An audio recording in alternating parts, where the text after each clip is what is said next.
Traumatología de la Universidad de Antioquia y el día de hoy, como lo expresó bien el profesor, vamos a hablar de las lesiones de Lisfranc, lesiones tarsometatarsianas. Los objetivos que me planteé entonces para esta charla son aclarar conceptos claves sobre la anatomía de esta área específica pues, del cuerpo, orientar sobre el diagnóstico y el manejo inicial del paciente para evitar por alto algunas lesiones, dejar claro cuál va a ser ese manejo inicial del paciente, comparar las alternativas de manejo que hay presentes pues, en la literatura y con todo esto llegar a algunas conclusiones. Los contenidos de la charla van a ser entonces una pequeña introducción, algo de epidemiología, un recuerdo y un repaso por la anatomía y el mecanismo del trauma por el cual se van a presentar estas lesiones, el diagnóstico tanto clínico como imaginológico, el tratamiento y al final las conclusiones. A modo de introducción, recordar entonces que estas lesiones llevan el nombre de Lisfranc por Jacques Lisfranc de Saint-Martin.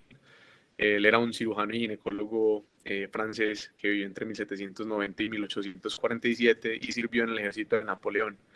En el ejército de Napoleón en 1815, durante la guerra de la coalición, uno de los soldados de caballería que se encontraba pues, en dicha guerra sufre un trauma al caer de su caballo y el pie queda atascado en el estribo, sufriendo una lesión a nivel de la articulación tarsometatarsiana. El paciente, además de esto, tenía también una lesión vascular asociada, por lo cual requirió una amputación. Esa amputación desde ese entonces lleva el nombre de Lisfranc y a partir de ahí es que empieza pues como a tomar auge el epónimo y se le coloca también Lisfranc a los ligamentos de Lisfranc y a estas lesiones a nivel de la tarsometatarsiana. Acá es importante saber entonces que para poder decir que tenemos una lesión de Lisfranc debe existir una subluxación de las tarsometatarsianas. Si es una fractura aislada de un metatarso o del tarso, no se podría considerar una lesión de Lisfranc y debemos considerar también que presentan un amplio rango de lesiones. En cuanto a la epidemiología, la literatura reporta que corresponde al 0.2% de todas las fracturas y hay una incidencia de 1 en 55.000 habitantes en Estados Unidos por año.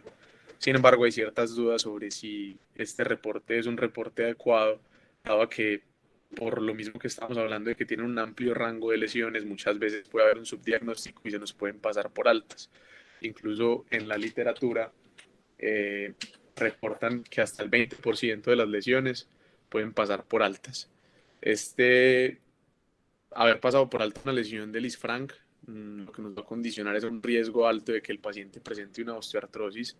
En la literatura se reporta que entre el 18 y el 25% de las lesiones óseas los pacientes van a presentar una osteoartrosis y este porcentaje incrementa hasta un 40% en las lesiones que son puramente ligamentarias. La gran mayoría de estas lesiones van a ser lesiones cerradas, corresponden más o menos a un 87.5%. Se van a presentar en una proporción de 2 a 4 en hombres a una mujer. El mecanismo del trauma va a ser lesiones pues, de alta energía, como en accidentes de tránsito, pero también últimamente las lesiones vienen presentándose en pacientes con un trauma menor, especialmente en los deportistas. Ahora vamos a hablar un poquito también más como del mecanismo del trauma, tanto en los deportistas como en el resto de los pacientes. En cuanto a la anatomía, la articulación tarso-metatarsiana va a estar compuesta entonces por esa línea del tarso y la línea del metatarso, especialmente o específicamente, mejor dicho, la cuña medial, la intermedia y la lateral y el cuboides en su relación con el primero, segundo, tercer y cuarto metatarsiano. Acá importante reconocer que entre esas tres primeras cuñas y los metatarsianos se va a formar una especie de mortaja. Si vemos pues como la imagen, la cuña medial va a ser un poco más larga si la comparamos con la cuña intermedia, en un promedio más o menos unos 8 milímetros, y esa cuña intermedia va a ser también un poco más corta comparada con la cuña lateral, más o menos unos 4 milímetros en los estudios anatomopatológicos que se han realizado. Esta configuración de mortaja le confiere cierta estabilidad inherente ósea a esta articulación e incluso en la literatura reportan que esta profundidad de la mortaja va a estar relacionada con el riesgo que tiene el paciente de presentar una lesión de Lisfranc. Se ha visto que cuando no es tan profunda aumenta el riesgo de que el paciente pueda presentar este tipo de lesiones. Otra de las piezas claves en cuanto a la anatomía es esta configuración de arco romano que presenta la articulación tarsometatarsiana o articulación del Lisfranc en el corte coronal. Si vemos el metatarsiano a este nivel tiene una forma trapezoidal con una base dorsal ancha y una base en la parte pues más plantar, que es como el ápex o más angosta. Esto le confiere pues como una estabilidad inherente también ósea y hace que la carga se distribuya al momento de que el paciente presenta el apoyo hacia las columnas del pie, hacia la columna pues medial y hacia la columna lateral. Recordar acá también entonces que el paciente, o bueno, la anatomía del pie generalmente se divide en las tres columnas, en la columna lateral, la columna intermedia y la columna medial, y cada una de ellas va a tener pues como cierta biomecánica específica. La columna lateral va a ser la columna móvil del pie. Los estudios muestran que esta columna lateral presenta una movilidad y dorsiflexión comparada con un 0.6 grados si se compara con la columna medial, y esto va a estar dado también por la compleja anatomía ligamentaria que presenta el pie en esa región. Si vemos en la imagen de la derecha están representados todos los ligamentos pues como en la región tanto dorsal como plantar. Estos ligamentos van a tener pues como cierta variabilidad de paciente a paciente en cuanto a su curso y el número de ligamentos presentes. Sin embargo, van a haber unos que siempre se van a presentar, que son los que están ahí representados en la imagen, los intercuneiformes, los oblicuos que conectan las cuñas con los metatarsianos y los longitudinales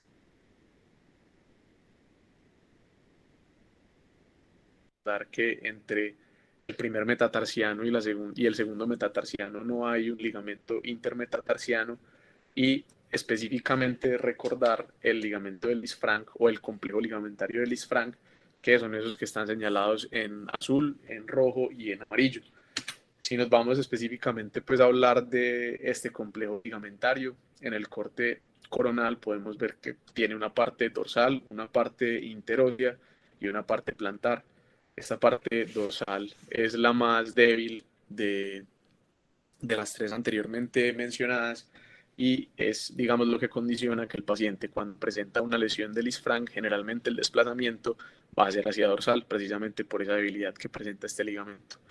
El ligamento de Lisfranc propiamente dicho sería este ligamento interóseo, mide más o menos unos 8 a 10 milímetros y presenta un grosor de 5 a 6 milímetros, y es el más grueso y el más largo de los ligamentos presentes a este nivel, y también pues el ligamento plantar. Otro de los reparos anatómicos importantes a tener en cuenta es la relación vascular que presenta el paciente a nivel de la articulación tarsometatarsiana. A este nivel, esa segunda articulación tarsometatarsiana tiene estrecha relación con la arteria dorsal del pie y su primera rama intermetatarsiana. Incluso pues en los estudios lo que se demuestra es que cuando el paciente presenta una equimosis plantar, muchas veces es secundario a la disrupción de esta rama de la arteria dorsal. Lo otro a tener en cuenta es el nervio peroneo profundo, que se encuentra también en estrecha relación con esta articulación y podría lesionarse en los mecanismos del trauma. Al haber una lesión vascular asociada, pues obviamente va a presentar el paciente algo de riesgo de un síndrome compartimental. Recordar acá en la imagen de la izquierda que los compartimientos que más se van a ver comprometidos cuando tenemos una lesión de Lisfranc y una lesión vascular asociada van a ser los interóseos y el compartimiento central de la planta y el compartimiento medial de la planta. En cuanto al mecanismo de la lesión, como lo dijimos al principio, pues hay un amplio espectro de presentación del paciente, y este amplio espectro lo podemos dividir en dos grupos principalmente, que son los que se presentan con un trauma de alta energía y aquellos pacientes que se van a presentar al servicio con un trauma de baja energía. Los pacientes de alta energía, digamos que van a ser un poco más fáciles de diagnosticar porque se van a presentar pues como con deformidades evidentes y lesiones pues muy claras, y los pacientes de baja energía pues vamos a ser los que van a tener pues como un poco más de reto en el diagnóstico. El trauma generalmente va a ser por una carga axial en un pie que está en equino y está pues como plantado en el piso. Eso va a hacer que la carga se distribuya a través del metatarsiano en la cabeza hacia su base, y por la instabilidad y la debilidad de los ligamentos dorsales que estábamos hablando ahora, el paciente puede presentar pues como esa subluxación hacia dorsal del, de este metatarsiano. Otro de los mecanismos de trauma que también toma vital importancia, especialmente en los deportistas, es el trauma rotacional con el pie en la misma posición. Un pie que se encuentra plantado y que sufre pues, una rotación sea externa o interna y genera pues como una distensión o una ruptura de estos complejos ligamentarios. También está descrito el trauma directo por aplastamiento, especialmente en accidentes de tránsito o en accidentes industriales. Y otro de los mecanismos de trauma que se presenta frecuentemente es una abducción forzada de ese antepié que va a generar como un desplazamiento hacia la cara lateral y por compresión se puede llegar a presentar una fractura, se llama pues una fractura del cascanueces del cuboides. En cuanto al diagnóstico, como lo venimos diciendo desde el principio, hay un amplio espectro, pues podemos presentar, el paciente se puede presentar pues como con un cuadro clínico que puede ser como la imagen de la izquierda, simplemente con una equimosis plantar, o presentarse con lesiones grandes y evidentes como las lesiones de la derecha.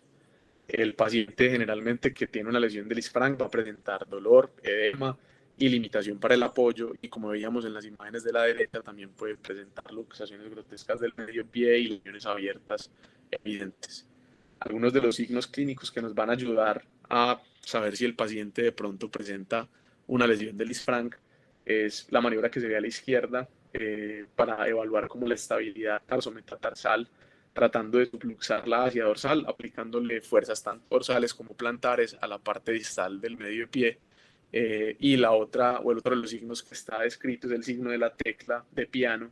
Consiste en hacer una presión axial sobre la cabeza del metatarsiano que estemos evaluando en ese momento, y eso va a reproducir dolor a nivel de la tarsometatarsiana.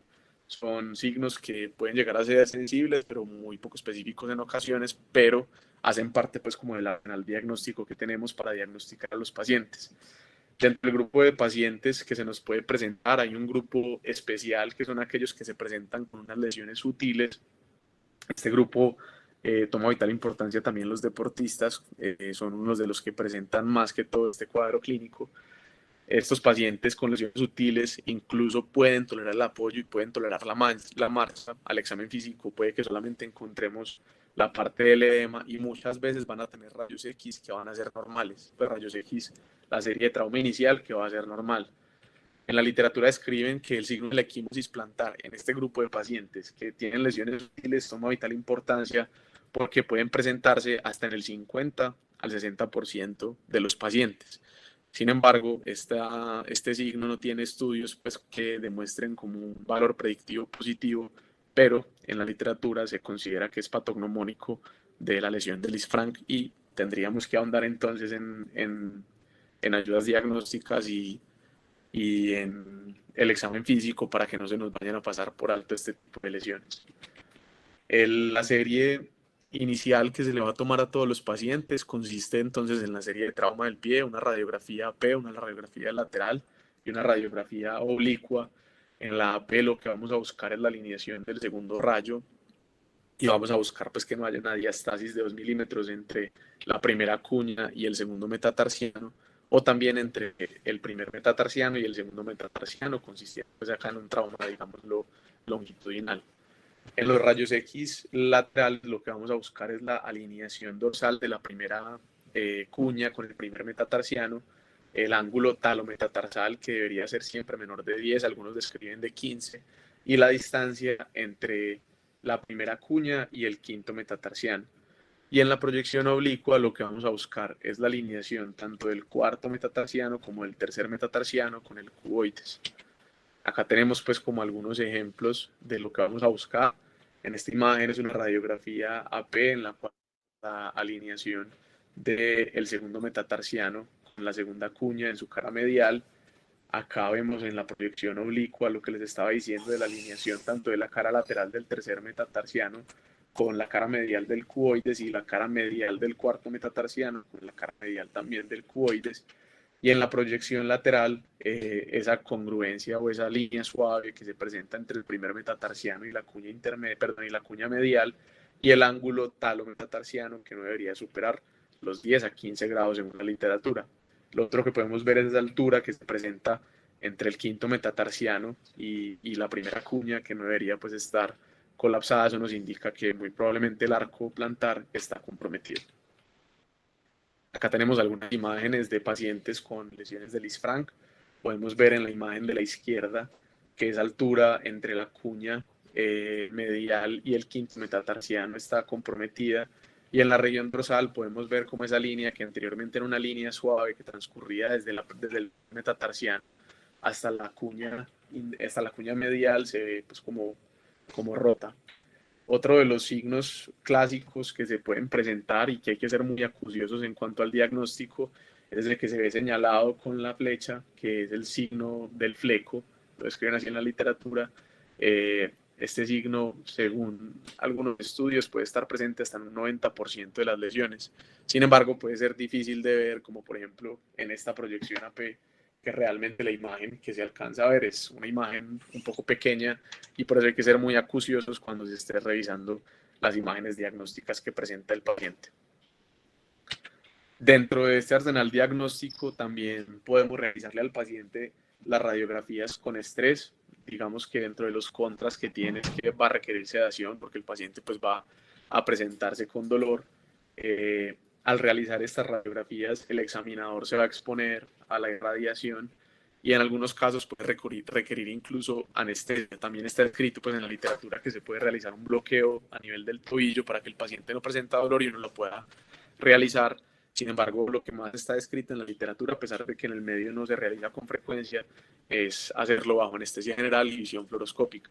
Al momento de llevar al paciente a este pues, quirófano, siempre deberíamos obtener un consentimiento informado para, en el caso de que evidenciemos que el paciente presenta algún tipo de inestabilidad, realizar de una vez el procedimiento quirúrgico que se haya realizado. La tomografía ayuda también a la mejor visualización, especialmente de las estructuras óseas. Está escrito en la literatura que se evidencian hasta un 50% más de lesiones a nivel de los metatarsianos y hasta el doble de las lesiones a nivel del tarso, y va a ser fundamental en el momento del planeamiento quirúrgico, especialmente la reconstrucción 3D, que nos va a orientar como hacia dónde está desplazado y cuáles son como las estructuras que están más lesionadas. Y otra de las ayudas que tenemos para el diagnóstico del paciente con una lesión de Lisfranc es la resonancia, que tiene especial utilidad en las lesiones que son de mecanismo de baja energía, en las lesiones sutiles, en las lesiones de los tejidos blandos, pero tiene una menor sensibilidad para las lesiones óseas, específicamente en los fragmentos muy pequeños y que sean avulsivos. Acá en las imágenes son unas imágenes pues, con un corte coronal y un corte axial del nivel de las tarsometatarsianas. Es importante recordar que al momento de tomar tanto la resonancia como la tomografía se debe hacer la claridad de que las tomen en el eje de la articulación tarsometatarsiana. Esto nos va a permitir pues una identificación mucho más clara de las estructuras que se presentan a este nivel, y nos va a hacer pues como un poco más fácil el diagnóstico. Queda la duda entonces de, con todo este arsenal diagnóstico que tenemos, qué imagen le voy a realizar al paciente. Entonces, el algoritmo, claro, el algoritmo que debemos seguir es simplemente al principio realizar unos rayos X de pie, una serie de trauma, AP lateral y oblicua. Dado el caso que se presenten aún dudas, o sea, que persistan dudas, que sea un paciente que está con unos signos clínicos que lo dejan pensando a uno sobre si tiene o no una lesión de Lisfranc, o si le veo, por ejemplo, un signo de la equimosis plantar, debería tratar de realizarle unos rayos X con apoyo, o en su defecto unos TAC, una tomografía, perdón, sea con o sin apoyo. Si el paciente definitivamente no tolera el apoyo, ese paciente se debería inmovilizar, enviar a la consulta externa una cita de revisión unos 7-10 días, y en estos 7-10 días repetir las rayos X, pues mirar si el paciente tolera apoyo y repetir los rayos X con apoyo, o en su defecto realizarle una resonancia magnética para descartar que el paciente se presente con estas lesiones sutiles que, como ya dijimos al principio, si nos pasan por alto, van a tener un alto índice de complicaciones, especialmente la osteoartrosis postraumática. En cuanto a la clasificación clásica va a ser la clasificación de Myerson. Esta clasificación la divide entre homolateral, aislada y divergente, siendo A, B y C correspondientemente. Digamos que esta clasificación no tiene unos factores pronósticos y no orienta hacia el manejo. Independientemente de la lesión que tengamos, el manejo, perdón, va a ser determinado por las condiciones tanto del paciente como las condiciones que veamos en los rayos X, pero no hay un manejo específico para cada uno de este tipo de lesiones o para cada uno de la clasificación. Por eso tiene también además una poca utilidad en el trauma de baja energía, porque no clasifica las lesiones ligamentarias o la inestabilidad pues leve que puede presentar el paciente en estos casos. Sin embargo, tiene una muy buena variabilidad interobservador y una reproducibilidad, interobservador, lo que hace que tenga una buena difusión en el medio y nos ayude como a entender de qué se está hablando cuando el paciente se presenta con una lesión de Lisfranc. Para las lesiones sutiles y para las lesiones ligamentarias, la clasificación más comúnmente utilizada es la clasificación de Nunley y Bertullo, que las clasifica entre estadio 1, 2 y 3. El estadio 1, todos los tres estadios, digamos que tienen en común la gamografía que va a ser positiva, en el medio tampoco se realiza con frecuencia.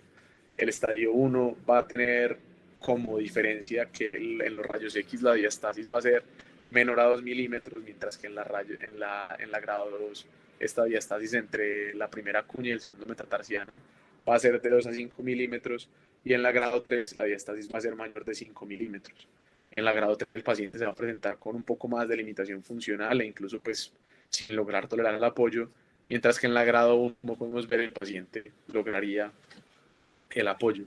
Estos rayos X se deberían tomar pues, como, o con estrés o con apoyo para poder diagnosticarlos claramente, y según el grado de la lesión, sea 1, 2 o 3, el paciente puede ser enviado a un manejo ortopédico o quirúrgico. La diferencia con la clasificación de Myerson entonces es que esta clasificación sí nos orienta hacia algún manejo que le vayamos a realizar al paciente. Toma especial importancia también en los pacientes deportistas y, como les dije anteriormente, en los pacientes que se presentan con una lesión sutil. El tratamiento, sea tratamiento no quirúrgico o tratamiento quirúrgico, tiene unos objetivos claros que van a ser lograr un pie no doloroso o tratar de lograr un pie no doloroso, porque pues como ya lo dijimos, tiene una alta tasa de complicación, especialmente la osteoartrosis, y lograr un pie que sea estable. Para esto, la literatura ha demostrado que el punto clave es la reducción anatómica. Si tenemos una reducción anatómica, muy probablemente a nuestro paciente le puede ir bien en el manejo y en el seguimiento. Otra de las cosas importantes a tener en cuenta es la personalidad del paciente que se nos presenta al servicio del trauma. Los factores inherentes del paciente van a tener una importancia significativa.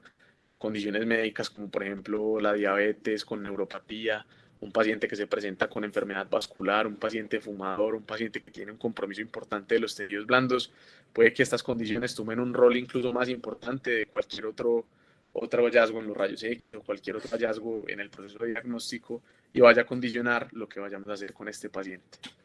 En el caso de optar por un tratamiento no quirúrgico, vamos a optar por este tratamiento en los pacientes que se presentan con una lesión estable, los pacientes que por su personalidad, como mencionábamos antes, no son aptos para llevar a cirugía, y siempre lo que la literatura recomienda es que en estos pacientes que se vaya a hacer un manejo ortopédico deberíamos descartar lesiones sutiles. El paciente que se va a tratar no quirúrgicamente se le indica un periodo de no apoyo que puede ser por 4 a 6 a 8 semanas, dependiendo de donde uno lea y dependiendo también muchas veces de las condiciones clínicas del paciente. Si tenemos un paciente obeso, probablemente se le restrinja un poco más el apoyo, porque al iniciar el apoyo va a soportar un poco más peso esa región del arco plantar y puede que una lesión que esté en proceso de cicatrización vuelva y sufra. Acá muy importante siempre hacer la parte del seguimiento clínico y radiológico, especial énfasis en esta parte del seguimiento radiológico, porque como les dije al principio, se nos pueden presentar estas lesiones sutiles que al principio no van a ser evidentes en los rayos X, entonces debería hacer como un seguimiento a las 2 semanas o 4 semanas por la consulta externa, sea con rayos X, con apoyo, con estrés, y mirar si hay un aumento progresivo de este espacio entre la primera cuña y el segundo metatarsiano, que nos indique que probablemente tuvimos una lesión que no estaba pues como tan evidente, pero que ha venido progresando con el tiempo. Una vez pasado este periodo de tiempo, de las 4, 6 a 8 semanas del no apoyo, se pasa al paciente con un brace. Este brace tiene un soporte en la región plantar. Este brace se debe usar para completar más o menos unos 2 a 3 meses de tratamiento, y posteriormente se le indica al paciente que puede regresar a sus actividades de la vida diaria. El tratamiento quirúrgico va a estar reservado para los pacientes que se presenten con fracturas, que se presenten con luxofracturas o que se presenten con unas lesiones ligamentarias inestables.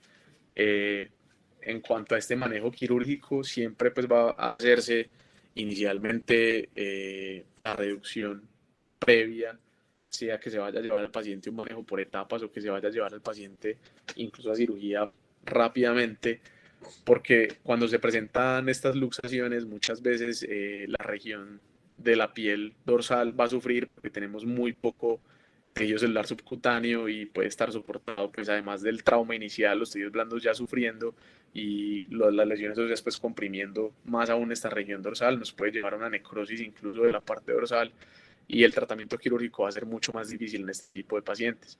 Obviamente, antes de pensar en el manejo quirúrgico del pie, pues tenemos que pensar en la condición clínica del paciente, realizar el ABC inicial del trauma. Muchas veces se pueden presentar pues, en pacientes con politrauma y debería ser importante pues, esta estabilización del paciente.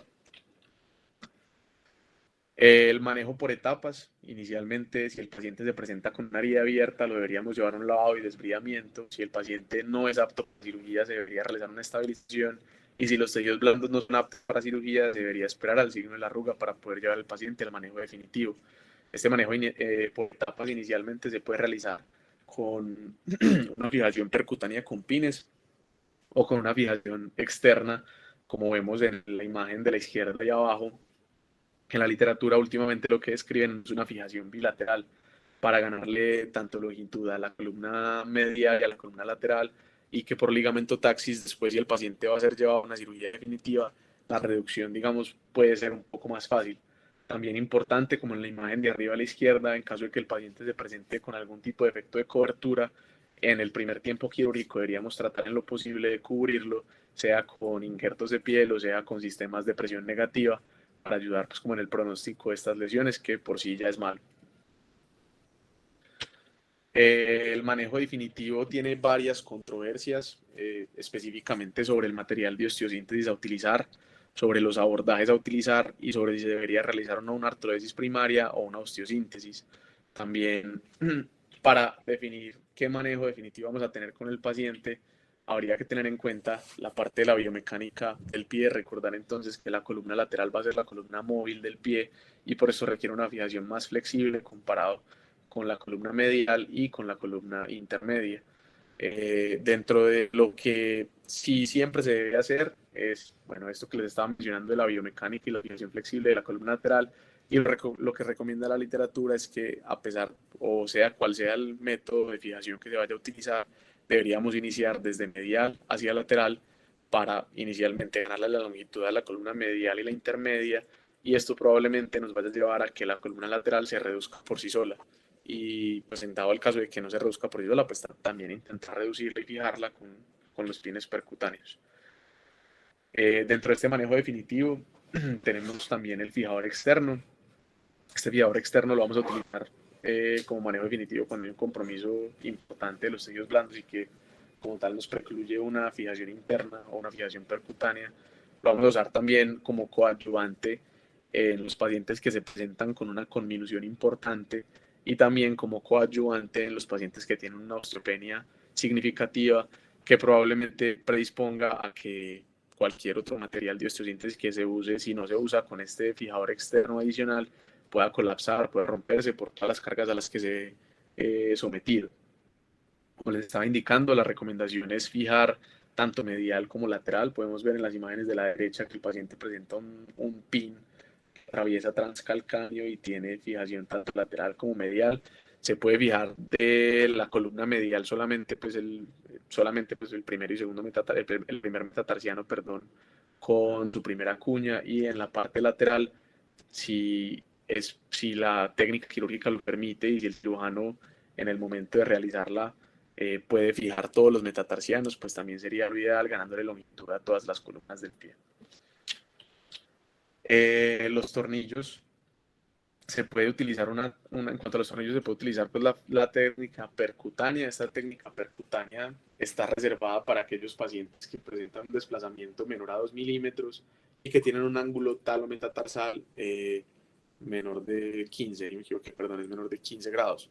En dado el caso de que el paciente no presente estas condiciones, se debería llevar una reducción abierta y una fijación interna. La razón para hacer esto es que, como vengo mencionándoles, uno de los factores más importantes y uno de los factores que va a condicionar el pronóstico del paciente va a ser esa reducción anatómica. Y en aquellos pacientes en los que tengamos un desplazamiento mayor de 2 milímetros o un colapso de ese ángulo talo-metatarsal, va a ser un poco más difícil realizarlo de una forma percutánea, por lo cual siempre deberíamos tratar de convertirlo a una reducción abierta y una fijación interna.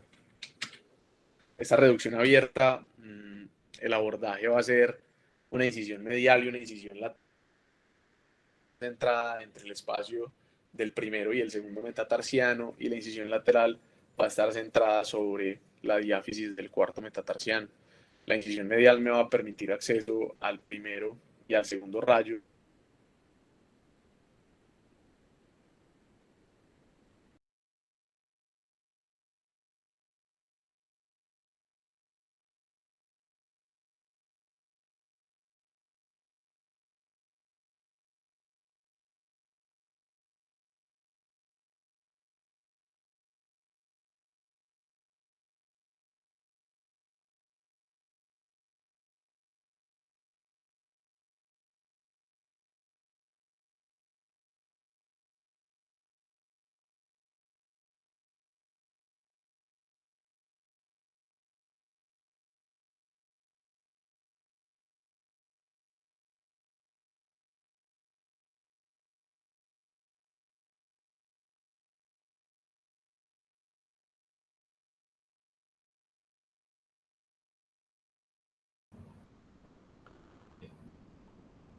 Santiago, ¿sí se te está escuchando o no escuchan?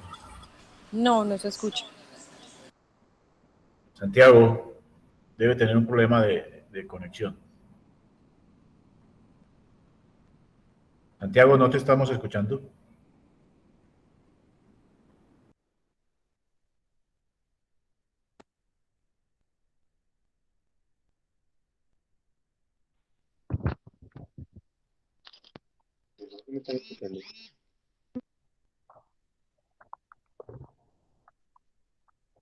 Buenos días. Sí, ya sí me están escuchando. Santiago, ahora sí, por favor. A ver, ¿dónde se quedaron? Qué pena. ¿Hasta dónde me devuelvo? Ahí, yo creo que no están allá. Yo creo que ahí, ¿cierto? Creo que ahí vamos. ¿Dónde se quedaron? ¿Qué me devuelvo? Listo, profe. Entonces, estaba viendo pues que para la fijación también tenemos los tornillos. El abordaje que se realiza pues con estos tornillos puede ser un abordaje percutáneo. Este abordaje percutáneo va a estar reservado para los pacientes que se presenten con un desplazamiento menor de 2 milímetros y un ángulo metatarsal menor de 15 grados. En caso de que el paciente no presente estas condiciones, se debería no, se debería convertir en una reducción abierta y fijación interna. Y la razón para realizar esto es que, como les venía mencionando, uno de los factores pronósticos más importantes para el paciente es que obtenga una reducción anatómica. Y pues en los pacientes que no se presenten con estas condiciones va a ser mucho más difícil si se realiza un abordaje percutáneo. Al momento de pasar el paciente a una fijación, perdón, a una reducción abierta, las incisiones que clásicamente están descritas son esta incisión medial y la incisión lateral. La incisión medial va a ir entre el espacio del primero y el segundo metatarsiano, y la incisión lateral va a ir sobre la diáfisis del cuarto metatarsiano. La incisión medial nos va a permitir acceso al primero y segundo rayo, y la incisión lateral al tercero, cuarto y quinto, y según las lesiones pues, que presente el paciente al momento de la evaluación clínica, pues uno se considera un abordaje médico o un abordaje con, Esta es la según pauta sea. y así va de lo que está Este es haciendo. un esquema de...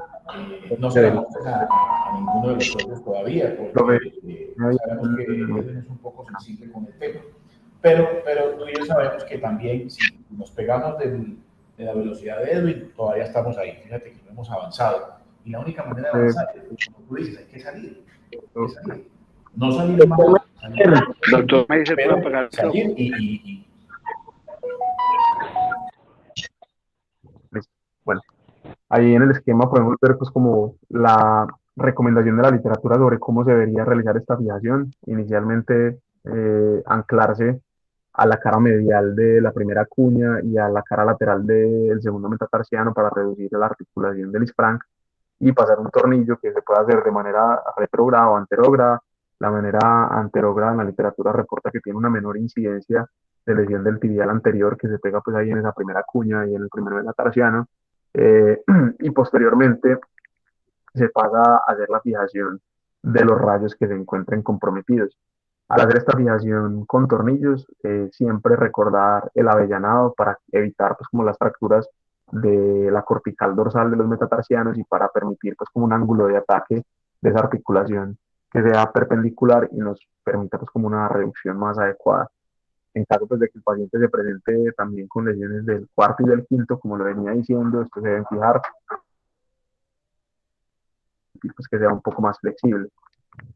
Dentro de las desventajas que presentan los pacientes que son llevados a esta fijación con tornillos es que, pues inherentemente al pasar por la articulación va a haber algo de daño articular, especialmente si se realizan pues varios intentos de reducción o de pasar ese tornillo. Muchas veces va a haber necesidad del retiro. Este retiro generalmente está pautado por unos 6 meses y existe siempre la posibilidad de que el material se fracture. Las placas dorsales son otros de los manejos que se pueden utilizar. En cuanto a términos de funcionalidad, los estudios no han demostrado ningún tipo de diferencia entre las placas y los tornillos, y la ventaja que presenta es que respeta la superficie articular. Sin embargo, también tiene algunas desventajas, y es que también, al igual que los tornillos, se indican algunas veces el retiro, en la mayor exposición de los tejidos blandos en caso de que siempre va a haber pues, una exposición más grande, y el riesgo de irritación de los tendones extensores, que a veces incluso en la literatura reportan que pueden presentarse rupturas. Otro de los tratamientos que se encuentra es la artrodesis. Esta artrodesis se puede realizar con placas, con tornillos o con una combinación de ambos, y se puede hacer en un primer tiempo de una artrodesis primaria, o se puede hacer una artrodesis secundaria cuando alguno de los otros métodos ha fallado y el paciente persiste con dolor, para tratar de mejorar esta clínica que presenta el paciente. Dentro de la literatura últimamente lo que está pues como en auge es el tightrope o las técnicas pues más flexibles, especialmente para los pacientes que se presentan con unas lesiones sutiles en los grado 1, grado 2, grado 3, perdón, los grado 1 y grado 2 de la clasificación de Nunley y Bertulo. Nos permite entonces una fijación que va a ser un poco más flexible y que nos va a simular la biomecánica del ligamento del Lisfranc. No hay como una literatura clara, unos estudios prospectivos o comparativos con el resto de los métodos de fijación. Sin embargo, los estudios que hay demuestran que tiene unos buenos resultados en los pacientes, especialmente los deportistas. Lo que sí es claro es que no requiere un retiro, y que al ser un método flexible, pues no va a presentar esa complicación de la ruptura del material como se podría presentar en los tornillos y en las placas. Dentro de todo esto, entonces, ¿cuál de estos métodos va a ser el mejor? ¿Cuál de estos métodos hoy es el que va a escoger el ortopedista que se enfrente al paciente? Pues esto va a estar, digamos, soportado con algunos estudios. Dentro de los estudios que encontré este publicado en la Acta Ortopédica de Traumatología de Turcica del 2019, haciendo pues, como un estudio en cuanto a la fijación percutánea, una revisión sistemática de la literatura, incluyendo 106 pacientes con lesiones de Myerson tipo A hasta C, o sea, todo tipo de lesiones. Y la conclusión grande de este artículo es que si uno usa una fijación percutánea, lo más importante es que el paciente obtenga una reducción anatómica. Si el paciente obtiene una reducción anatómica, los resultados van a ser buenos, y las tasas pues como de complicaciones en términos de infección, reintervención y lo demás van a ser las mismas comparado con los demás métodos. En cuanto a si usar placas o usar tornillos, es una revisión sistemática publicada en el Journal of Clinical Orthopedics and Trauma del año pasado, comparando estos dos métodos de fijación, un total de 210 pacientes, seguidos por 40.6 meses. Pues este estudio lo que demostró al final es que no habían diferencias en la y que habían diferencias leves a favor de las placas dorsales en tasas de artritis postraumática, y una diferencia en el score del American Orthopedics of Foot and Ankle Surgeons a favor también de las placas dorsales. Sin embargo, estas dos diferencias no presentaban resultados estadísticamente significativos.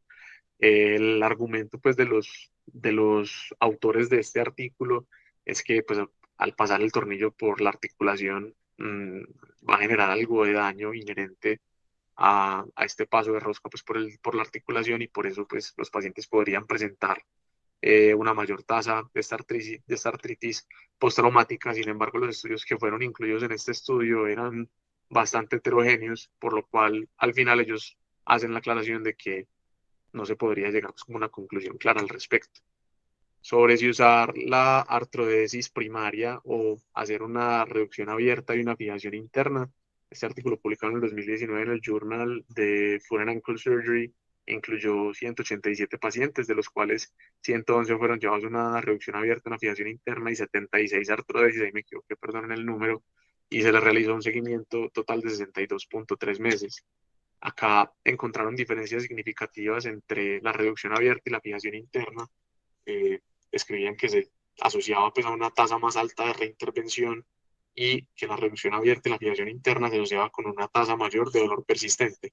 Sin embargo, este dolor persistente no era significativo en la escala AOFAS ni en la escala visual análoga del dolor. O sea, un dolor que era persistente, pero que no causaba ni limitación funcional y que era tolerable pues, por el paciente. Y no habían diferencias tampoco en la tasa de infección. A partir de este estudio se cuestionaron si de pronto esa tasa de reintervención era condicionada probablemente por la necesidad del retiro del material o por el retiro del material planeado, y a raíz de esto, este artículo que está pendiente pues, de publicar en el Foot and Ankle Surgery incluyó 547 pacientes, comparando también la reducción abierta y la fijación interna y versus la artrodesis, 389 para reducción abierta y la fijación interna y 158 para artrodesis. Y lo que encontró este estudio es que si se sacan de, de las consideraciones del análisis estadístico los pacientes que de entrada están planeados para llevar a un retiro de material, o sea, si se analizan únicamente los pacientes que llegan a un quirófano por una causa no esperada, la diferencia realmente no es estadísticamente significativa, ni en términos de funcionalidad, ni en términos de infección, ni en términos de complicaciones. Entonces, a raíz de todos estos estudios, la conclusión realmente es que pues, van a haber ciertos factores determinantes en cuanto al pronóstico del paciente. Estos factores determinantes van a ser la reducción no anatómica, los pacientes que se presentan con una lesión de alta energía, los pacientes en los cuales pasamos o tenemos un retraso en el diagnóstico específicamente, entonces los que se presentan con una lesión sutil de Lisfranc, y los pacientes deportistas, y la personalidad propia del paciente.